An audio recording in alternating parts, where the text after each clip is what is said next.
క్రీస్తునందున్న ప్రియులకు ప్రేమతో వందనాలు తెలియజేయుచున్నాను. డిసెంబర్ నెల 31వ తేదీ 2024. ఈరోజు దావీదు గారి ద్వారా దేవుడు మనకు చేస్తున్న వాగ్దానం ఏమిటనగా కీర్తనల గ్రంథము 115వ కీర్తన 13వ చరణం. పిన్నలనేమి పెద్దలనేమి తన యందు భయభక్తులు గల వారిని యెహోవా ఆశీర్వదించును. ఆమేన్.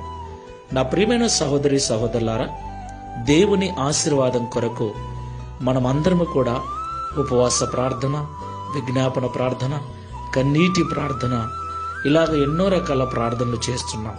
కొన్నిసార్లు కానుకలు అర్పిస్తూ ఉన్నాం, కొన్నిసార్లు దాన ధర్మాలు చేస్తూ ఉన్నాం. ఇలాగ రకరకాలుగా దేవుని ఆశీర్వాదం పొందుకోవటానికి అనేక రకాల నీతి క్రియలు మనం చేస్తూ ఉన్నాం. అయితే పిల్లలైనా పెద్దలైనా ఎవరైతే దేవుని యందు భయభక్తులు కలిగి జీవిస్తారో వారిని మాత్రమే దేవుడు ఆశీర్వదిస్తానని ఈ ఉదయకాల సమయంలో మనతో మాట్లాడుతున్నాడు. అవును ప్రియులారా, దేవుని యందు భయభక్తులు లేకుండా మనము ఎన్ని నీతి క్రియలు చేసినా అవి చింపిరి గుడ్డలతో సమానమని పరిశుద్ధ గ్రంథం సెలవిస్తుంది.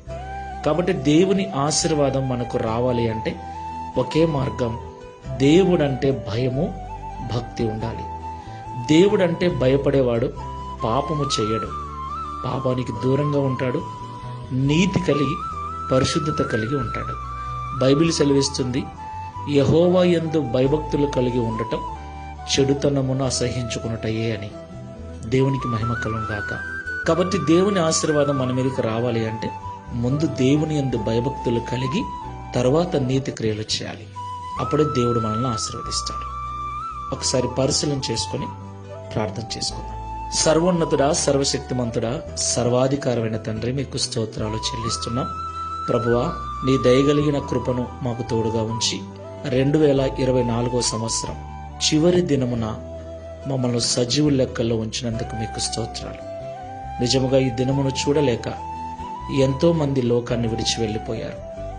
అయితే నీ కనికరము, నీ ప్రేమ మా మీద చూపించి నేటికి సజీవులుగా ఉంచినందుకు స్తోత్రాలు చెల్లిస్తున్నాం.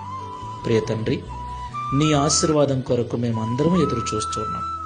నీవు మమ్మల్ని ఆశీర్వదించాలని ఎన్నో రకాల ప్రార్థనలు, ప్రయత్నాలు చేస్తూ ఉన్నాం. అయితే పిల్లలైనా పెద్దలైనా నీ యందు భయభక్తులు గల వారిని మీరు ఆశీర్వదిస్తారని ఈ ఉదయకాల సమయంలో సూటిగా మాతో మాట్లాడినందుకు స్తోత్రాలు.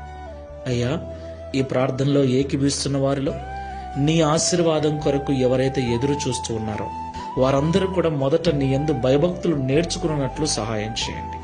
తరువాత నీ ఆశీర్వాదములకు మమ్మల్ని వారసులను చేసి దావీదు వల్ల మేము సాక్ష్యం ఇచ్చుటకు సహాయం చేయమని యేసు నామములో ప్రార్థిస్తున్నాము తండ్రి. Amen. Praise the lord. God bless you.